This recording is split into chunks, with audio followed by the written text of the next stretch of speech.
বলবা? চলো জায়গা নাটক করো না। দেখো তোমাদের নিয়ে কত মানুষ ট্রোল করতেছে জানো, অনেক মানুষ ট্রোল করতেছে, কারণ তোমাদের দুইজনের নিয়ে শুধু তোমাদের ফ্যামিলির লোকজন না, পুরো দেশের মানুষ তোমাদের দুইজনে ভালোবাসে। আর এইভাবে এখন এই যে পেটে একটা বাচ্চা, এভাবে রাগ করে থাকলে হবে?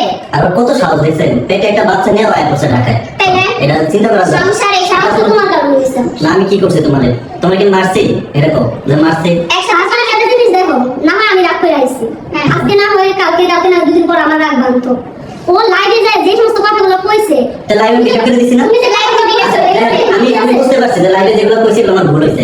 বুঝার পরে আমি কি করছি? এটা লাইভ ডিলেট করে লাইভে ডিলেট করে দিছি যেন মানুষ এগুলো ট্রোল না করতে পারে। আমি যদি অন্য সব সতীঙ্গ মতো হইতাম তাহলে এই সংসার থাকতো না, এই সংসার থাকতে পারতাম। তোমার এই জন্য সবাই প্রশংসা করে, ঠিক আছে? কারণ কাকলি আপু তোমার যে পরিমাণে আদর করে, তুমিও, তোমরা দুইজনে যে আমাদের এখানে যাও আসো, আমরা তো সবাই অনেক ভালো বলি যে পূর্ণিমা আর কাকলি আপুর জীবনে ওরা কেউ কাউরে ছাড়া থাকতে পারবে না।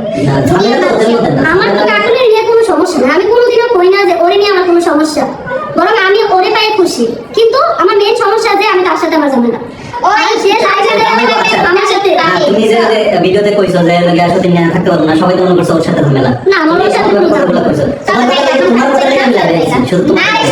সামিরা কইছে আমরা এতগুলো মানুষ আইছি, এরকম ছোট ভাইছে, ঠিক আছে? কারো মানে মনটা নষ্ট করো না। আর তাছাড়া সবাই তো বলতেছে, আন্টিরা তো সবাই বলতেছে যে তুমি গেলে তাতে কোনো সমস্যা নেই, তুমি যদি যাই। ওর ফ্যামিলি কিন্তু কোনো সমস্যা নাই। ওর ফ্যামিলি বলে দিয়েছে সাবসাব যে ও যদি যাইতে রাজি হয় তাহলে আমাদের কিছু করার নেই, যে তো সংসার ও করবে, ওটা ওই ভালো বুঝে। আর তুমি কি করবে? লাইভে সবার সামনে কও, ভিডিওর সামনে, যাতে করে পরবর্তী তার কথা না বলতে পারো। আর আমি লাইভটা সব ডিলিট করে দিছি। আমার কাছে মনে হয়েছে লাইভটা করার পরে যে না, কথাগুলো বলা উচিত না। আসলে পরবর্তীতে এটা কাদা সরাসরি হইতে পারে, অনলাইনে দেওয়া হয়। তো আমরা চাই না আমাদের কিনা কাদা সরাসরি হোক। আর অনেকেই কালকে থেকে আমার নাম দিতেছে যে ভাই রাজি হয়েছে কিনা, মানছে কিনা ছোট আপু। তো সব স্টেটমেন্ট তুমি এখন দিবা। আর তোমার যদি কোনো টার্মস এন্ড কন্ডিশন থেকে থাকে তুমি আমার বলো, ঠিক আছে? ফেসবুকের আশায় থাকো কেন? ফেসবুক আমরা না কোনো কিছু হইলে তখন কি করবা? আমি কমেন্টে কইতাছি যে একটা বিজনেস দাও। আচ্ছা এটা কি আমার ভালো লাগে কইতাছি? আমি তোমার তো সুবিধা লাগা কই? আচ্ছা বিজনেস তো আমার একটা সুবিধা না, আমরা সবাই যে তোমরা মানুষ চারজন। ওরা দুইজন এমন একটা মানুষ, মানে শুরুর দিকে আমরা কি বলছিল জানেন? ওরা আমাকে বলছিল যে তুমি যারা যারা কাজ করো সেটা অনেক কষ্ট করে, তো আমরা যদি কখনো ভাইরাল হই, আমাদের যদি ইনকাম হয়, তাহলে তোমার কাজ করে খাওয়া যাবে, বাসায় বসে খাইবা। তো এটাই এখন বিষয় দাঁড়াইছে। যারা কইতো যে আমি বাসায় বসে তারাই এখন আমার বিজনেস দিতে, মানে আমি তো বাসায় বসে থাকি, এটা এখন তার সহ্য হয় না। তাহলে এই কথা কইছিল এখন আমার বিজনেস দিতে, আমি কি বিজনেস দেবো? কারণ এখন আমি সেরকম কাজ ছাড়া আর কোনো কাজ পারি না তেমন। তো আমি একটা বিজনেস দিতে গেলে তো হুট করে দেওয়া যাবে, ওটার উপরে তো স্টাডি করা লাগে যে আমি আসলে পারবো কিনা, বা কোনটা নিয়ে কাজ করলে আমার জন্য ভালো হবে। বর্তমান বাংলাদেশের অবস্থা ভালো না, বিজনেস পরিস্থিতি এমনিতেও খুব খারাপ, খুবই খারাপ। চাইলেও বিজনেস দিয়ে মানে উপরে ওঠাটা অনেক কঠিন, মানে বিজনেস দিয়ে চলাটা অনেক মুশকিল। এটা সামিরাপুর বিজনেস আছে, সামিরাপুর জানে, ঠিক আছে? এত সহজ না বিজনেস। তো আস্তে আস্তে শুরু করি। আমি যদি দাম করে তুমি আমার কয়েকটা বিজনেস দিয়ে দিতে, তাহলে তো এটা আমি কেমনি কি সামলাবো? হবে, সব হবে, আস্তে আস্তে হবে। চলো জায়গা রাগ টাগ করো না, দুইজনে তিনজনে মিলে বৈশা বুদ্ধি কইরা যে কোনো একটা বিজনেস দেওয়ার আগে 5 বার ভাবো, ভেবে তারপরে যে কোনো একটা বিজনেস করো, ঠিক আছে? তোমরা মানুষ আইছি, তোমার বুঝাইলাম, আমিও বুঝাইছি, কাকুলিও বুঝাইছে, সামিরা পাইলো, আরো অনেক মানুষই বুঝাইলো, ঠিক আছে? সংসারটা যেহেতু তোমার যেমন করলে ভালো হইব, তুমি ডিসিশন জানিবা, শেষ। কিন্তু এখানে না যাওয়ার কোনো মত করো না, এটা আসলে, কারণ এটা কেউই চাইতেছে না, সবাই চাইতেছে না চলো ফিরে আসো। না যাবে না, যাইতে হবে, নিয়েই যাও আজকে বিরাট করে নিয়ে তোমার ফ্যামিলির লোক কেউ সেই গাইবান্ধা থেকে এলাইছো না নিয়ে যাও, অত দূর করে তো তুমি যাও। আমি গাড়ি করতে গেছি, তোমার থিয়েটার লাগা, তোমার যে টিকা সরি কোলে করে নিয়ে যাবো গা।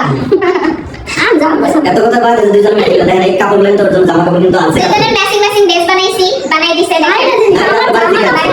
জামা কাপড় গুলো আমার নিয়ে আইতে দেয় না, ওটা তো দেখেন আপু, ওটা কিন্তু এমন না যে জামা কাপড় না নিয়ে যাওয়ার জন্য। আমি চাইছি জামা কাপড় গুলো যে আটকে তাহলে তো তাই করবো। জামা কাপড়ের জন্য যে জামা কাপড় সাথে আমি কি করবো, মানে তোমার কাছে যা ভালো মনে হচ্ছে আমি তাই করছি, ওটা আমার ভুল আমি মনে করি। কিন্তু আমার কাছে জামা কাপড় যদি আমি 6 মাসও না নিয়ে তাও কিনতে পারবো। আচ্ছা যাই হোক, তোমার জামা কাপড় আছে, দুজন ম্যাচিং করে পরছো, রেডি টেডি হও, ঠিক আছে? চলে যায়। মানুষ অনেক খারাপ হইতেছে, এগুলো নিয়ে দুনিয়ার নাটক ট্রোল করতেছে, বলছে নাটক দুনিয়ার, মানে মানুষ বলতেছে সত্যি নিয়ে সংসার করা যায় না, এর মধ্যে ক্যাচ মানে দোষটা কিন্তু এখন সামনে হইতেছে। আচ্ছা এটা তো মানুষ বুঝবো না, এই যে এদিকে থাকো, এটা তো মানুষ বুঝবো না, সবাই বুঝতেছে যে এটা কাকুলির সমস্যা। সবাই তো কাকুলিরা দোষারোপ করতেছে যে তোমার লাগা ওর যদি দোষারোপ হয়, ওর কোনো দোষ নাই, এটা তো তুমি ভালো করে জানো। কোনো দোষ আছে? এই ভিডিওর সামনে শুনুন, তো ওর দোষ নেই, কিন্তু কাকুলি কালকে আমার কাছে যাও রে কান্না তোমার লাগা, ঠিক আছে? পরে বললাম যে চলো যাই নিয়ে আসি, কাকুলি তো তোমার অনেক ভালোবাসে। ওর আমি চলো, আমি ওর মুখে আমি আরেকবার চলে এসেছিলাম, আমি ওর মুখের দিকে তাকাই কিন্তু গেছি। তো ওর মুখের দিকে তাকাই দিলেও তোমাকে সংসার করতে হবে সারা জীবন, ঠিক আছে? ওর মুখের দিকে তাকাই যদি সারা জীবন কয় যে তুমি না এদিকে থাকবে, তোমার পেটের বাচ্চাটা থাকবো না, আমার সাথে কিছু না, ও একটা ভবিষ্যৎ আছে না, আর ভবিষ্যৎ আছে না, ও বাবারাতে পাবে, এতে বড় না করে নিয়ে সিম্পাথি শুরু করবে। আমার বাচ্চা নিয়ে সিম্পাথি শুরু করবো, সিম্পাথি শুরু করার জন্য আমিও লাইভে যেতাম। আমি থাকবো লাইভে, আমি কথা হবে, থাকা যাবে। করার দরকার নাই। যা হচ্ছে, আমার ফ্যামিলির মানুষ তো লাইভে দেখছে, দেখে না। সবাই হচ্ছে এগুলো কি করে? শোনো, না দেখ আন্টিরা এখন আচ্ছা, রাগ করে না, আন্টিরা বলছে যে ও গেলে আমাকে কোনো সমস্যা আচ্ছা, নেই। দেখো। আর সব তোমার উপরে ডিপেন্ড করে, ঠিক আছে? তুমি গেলেও আন্টিরা কিছু কইবো না, থাকলেও কিছু কইবো না, ঠিক আছে? তো শুধু শুধু কষ্ট করে লাভ নেই। তুই যদি এনে থাকিস চাইতেছ না ক্যামেরার সামনে ঝগড়া করতে, ঠিক আছে? যা অনেক কথা বলেছে, অনেক কিছু হয়েছে, অনেক কিছু হয়ে গেছে, তুমি ইয়ে করো, রেডি করো, কাকুলি ঘরে নিয়ে রেডি করো, রেডি করো, আর কোনো কথা বলবো না, ঠিক আছে? যদি বার্গেনিং করো তাহলে কিন্তু করো, এটা জানো কি হতে পারে।